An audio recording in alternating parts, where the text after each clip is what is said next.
कराची में एक और सानिहा मुबैना पुलिस मुकाबले ने एक और मां की गोद उजाड़ दी। सच्चल में वालिदैन के साथ रिक्शे में जाने वाला 1.5 साल का बच्चा निशाना बन गया। गोली एहसन के सीने में लगी, लाश अस्पताल मुंतकिल। SSP मलीर के मुताबिक 4 अहलकारों को हिरासत में ले लिया गया। मां का कहना है 2 मोटरसाइकिल्स पर पुलिस वाले फायरिंग कर रहे थे।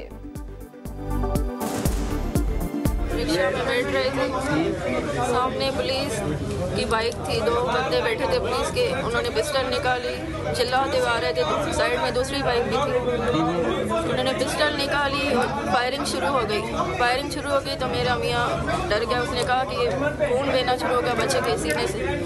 फिर हम भागते हुए चले गए हॉस्पिटल। कराची के निजी अस्पताल में अमले की गफलत से बच्ची की हालत बिगड़ने का केस। गलत इंजेक्शन लगाने वाले वार्ड बॉय को 20 अप्रैल तक जिस्मानी रिमांड पर पुलिस के हवाले कर दिया गया। मुतासरा बच्ची के वालिद का सिविल सोसाइटी के हमरा अस्पताल इंतजामिया के खिलाफ मुजाहिरा। हजारा बिरादरी को एहतजाज करते देखते हैं लेकिन कोई नहीं सुनता। मईशत के हवाले से खबरें सुनकर भी मायूसी होती है। अमन अमान के हालात भी सबके सामने हैं। चीफ जस्टिस आसिफ सईद खोसा का सुप्रीम कोर्ट बार के इशाइये से खिताब कहा, मुआशरे में सब बुरा नहीं, अच्छे काम भी हो रहे हैं। अदलिया ने गुज़श्ता 3 माह में 2 लाख मुकदमात निपटाए।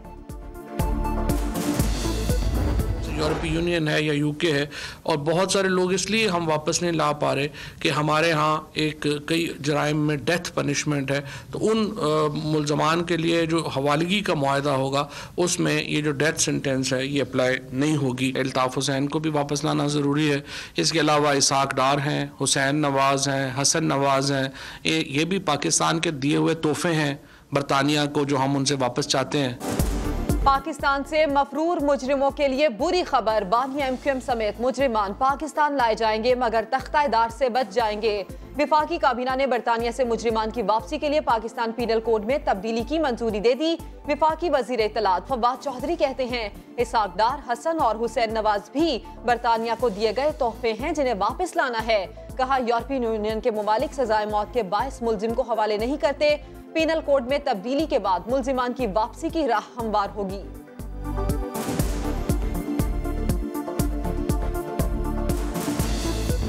$26 मिलियन TT के जरिए शहबाज शरीफ की फैमिली को आया है। हमजा शहबाज के 95% एसेट्स जो हैं वो TT के ऊपर बेस हैं।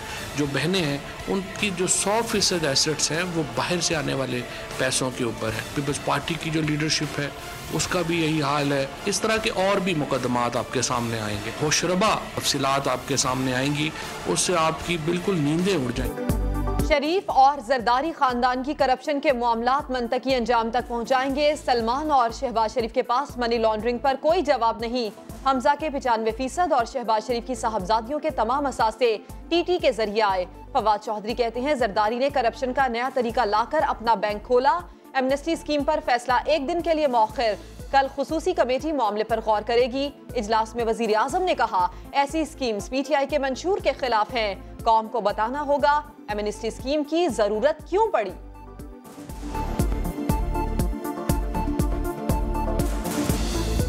अगर ये 18 करोड़ रुपया जो मुझ पे इल्जाम लगा है, अगर ये मनी लॉन्ड्रिंग साबित ना हुई, ये करप्शन साबित ना हुई, तो नियाजी खान तुम्हें कौम से माफी मांगनी पड़ेगी। क़यामत की निशानियां हैं कि जहांगीर तरीन, जिसको सुप्रीम कोर्ट ने झूठा करार दिया, कल वो कह रहे थे मौसूफ कि शर्मनाक है करप्शन करना।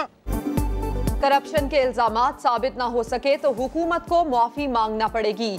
जिस अरसे में रुकूम आई उस वक्त पब्लिक ऑफिस होल्डर नहीं था। हमजा शहबाज की हुकूमत पर लफ्जी गोलाबारी, आमदनी से मुतालिक सवाल फिर गोल कर गए। आमदन से जायद असासों और मुबैना मनी लॉन्ड्रिंग केस में नैब ने शहबाज शरीफ की अहलिया और बेटियों को सवालनामा भिजवा दिया। बैरून मुल्क से आने वाली रकूम के जराए, कंपनीज के शेयर्स और तहाइफ का जवाब देना होगा।